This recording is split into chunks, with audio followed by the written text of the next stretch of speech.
Messieurs, merci beaucoup de nous recevoir aujourd'hui au Duc. Est-ce que vous pouvez déjà vous présenter, s'il vous plaît, un par un? Bonjour, Jérôme, responsable des féminines seniors du Duc Dijon Université Club.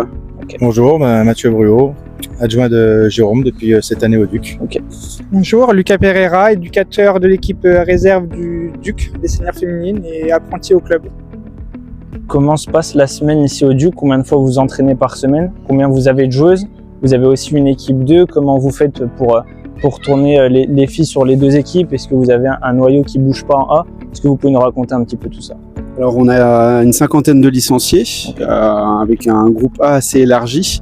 On essaie de justement faire jouer un petit peu la concurrence. Donc cette année, on a eu pas loin de 27 joueuses qui ont joué en A. Donc voilà, c'est la concurrence, c'est ce qui permet aussi d'avoir les résultats qu'on a eu cette saison. Essayer d'apporter cette concurrence qui fait monter et progresser le groupe. Donc 2 séances par semaine, un le mercredi et une le vendredi, et puis le match le dimanche. Les résultats sont plutôt bons. On va aborder une première partie par le championnat. Est-ce que vous pouvez nous raconter un petit peu justement comment s'est passée toute cette saison en championnat? Cette saison, c'est la continuité des 2 dernières saisons où j'ai commencé. On a toujours joué le haut du tableau, et puis cette saison, on espère enfin réussir à aller au bout. Une belle saison où, grâce à aussi cette équipe, à la création de cette équipe 2, elle nous a permis d'avoir un groupe plus étoffé, plus élargi, et à avoir justement, encore une fois, j'insiste sur cette concurrence et faire pousser un peu le groupe, et surtout limiter les carences par rapport aux absences, ce qui fait qu'on n'a jamais eu un groupe un peu affaibli en cas de blessure ou en cas de pépin.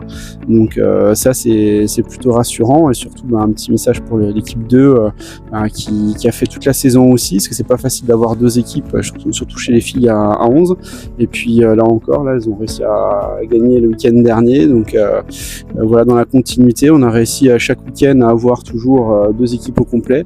Donc voilà, c'est une belle réussite pour la création de cette équipe 2 aussi cette saison. Est-ce qu'il y avait des objectifs fixes pour les 2 équipes ou pas forcément cette saison? Objectif plaisir avant tout, parce qu'on est dans le développement chez les féminines, avec forcément un groupe un peu plus élite, un groupe qui tendait vers le haut, avec un objectif d'essayer de monter. Sans se mettre le couteau sous la gorge et dire absolument faut monter, non, c'est plaisir avant tout, créer cette équipe 2, la maintenir et pérenniser cet effectif-là, c'est ce qu'on a plutôt réussi. Donc avant de jouer les 2 derniers matchs, dont la demi-finale et puis la finale pour la montée en R2, pour moi la saison est déjà réussie. Donc on va jouer ces 2 derniers matchs sans pression, et puis avec plaisir, et puis maintenant c'est que du bonus. Si on arrive à faire un doublé, on va pas se gêner, mais voilà, on attend ces 2 derniers matchs. Justement, la finale cette saison sera au stade Gaston Gérard. Qu'est-ce que ça représente pour vous? Est-ce que c'est une source de motivation peut-être en plus, peut-être pour les filles aussi? C'est, je trouve, une très belle idée, surtout pour la promotion du foot féminin, dire que les filles, voilà, elles sont pas laissées à côté. On met en avant le foot féminin, on dit que les filles c'est important. Il n'y a pas que le garçon qui peut jouer au foot, que les filles peuvent jouer au foot aussi. Donc c'est très bien pour l'image du foot au féminin, et j'espère que ça va continuer, qu'il y aura du monde au stade pour les supporter, les encourager, et puis leur donner envie de continuer, et puis surtout aux plus petites de venir jouer plus tard, et puis de faire comme celles qui auront la chance de jouer à Gaston Gérard. Justement, comment elles le ressentent, les filles, justement, d'aller jouer à Gaston Gérard? Est-ce qu'elles ont peut-être un petit peu plus de pression que les années d'avant ou... On évite de trop leur en parler pour être la pression, parce que certainement, oui, que ça doit être une pression, ça booste aussi certainement, ça doit donner de l'envie, ça doit... Donc voilà, on évite de trop en parler pour que ça soit... Bon, c'est pas un sujet tabou non plus, mais on évite de trop en parler parce que la pression est vite venue, puis on a vite les gens qui tremblent. Mais oui, c'est sûr que ça donne forcément envie, et puis on a tout ça de d'y être si on peut y arriver. Il y a le cadre, mais il y a aussi le résultat. Est-ce que c'est vraiment un objectif de la remporter cette saison?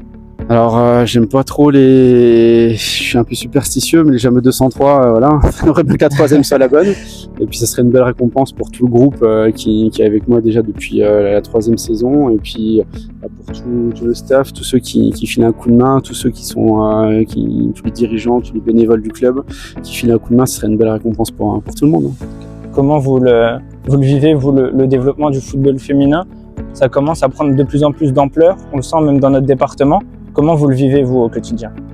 Je pense que c'est une bonne chose développer le foot féminin parce que c'est important pour elles d'avoir accès au foot et de pouvoir jouer.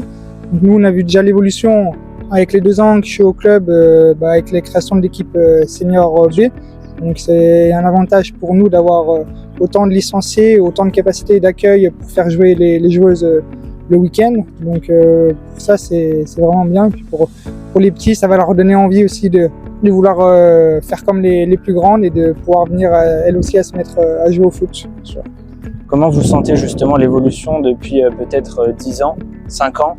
Est-ce que vous sentez qu'on va sur le bon chemin, pardon? Bah oui, ça fait 10 ans que je suis dans le foot au féminin, donc oui, j'ai trouvé qu'il y avait une nette progression, que ce soit le foot à 8 ou le foot à 11 qui s'est bien développé aussi. En termes de licenciés, on a pas mal évolué aussi, ça serait bien de pouvoir percer ce plafond de verre. Ça va être très difficile, mais il faut qu'on continue, il faut que le district continue cette promotion. C'est pour ça que cette finale, je pense qu'il faut en faire un maximum la promotion pour amener les filles même qui sont pas concernées, qui sont pas au club ou qui sont dans d'autres clubs mais qui font pas de football, les inviter à venir voir un match de football dans une belle enceinte comme ça pour leur donner envie et dire voilà, vous aussi vous pouvez être là un jour et ça peut être sympa de fouler cette pelouse où des grands joueurs pros ont pu jouer ces dernières années. C'est vrai que c'est pas que les équipes on va dire qu'ils sont qualifiés en finale, c'est vraiment la fête de tout un département. Donc, la fête du foot, ouais, tout simplement, j'ai envie de dire, ça doit être une fête du foot, la fête du foot chez les garçons, mais chez les filles aussi, qui doit rassembler également. Donc j'espère que les gars qui joueront très certainement avant nous, avant les filles, hein, on n'y est encore pas, mais resteront quand même et s'intéresseront un petit peu, parce que nous on sera là pour voir les gars, donc j'espère que les gars resteront quoi qu'il arrive, même nous si on va pas en finale, on sera quand même là pour supporter les 2 finalistes et participer à, j'espère, cette belle fête de football. Justement, la demi-finale c'est ce week-end. Ouais. Est-ce que vous êtes déjà peut-être en train de la travailler, de la préparer? Ça fait 63 séances qu'on la prépare cette saison déjà, donc chaque match est préparé depuis le début de la saison, donc on essaie de rien laisser passer. Pour moi on prépare pas une demi-finale quelques entraînements avant, oui forcément on peaufine 2-3 détails, mais toute la prépa physique qui a été faite avec Lucas, avec Mathieu, tout ce qui a été fait depuis le début de saison, tout ça doit servir pour les derniers moments du championnat et de cette demi-finale. Eh ben, messieurs, merci beaucoup de nous avoir reçus ici. On vous souhaite le meilleur pour la fin de saison et puis voilà, on se verra peut-être à Gaston Gérard. Eh ben, j'espère.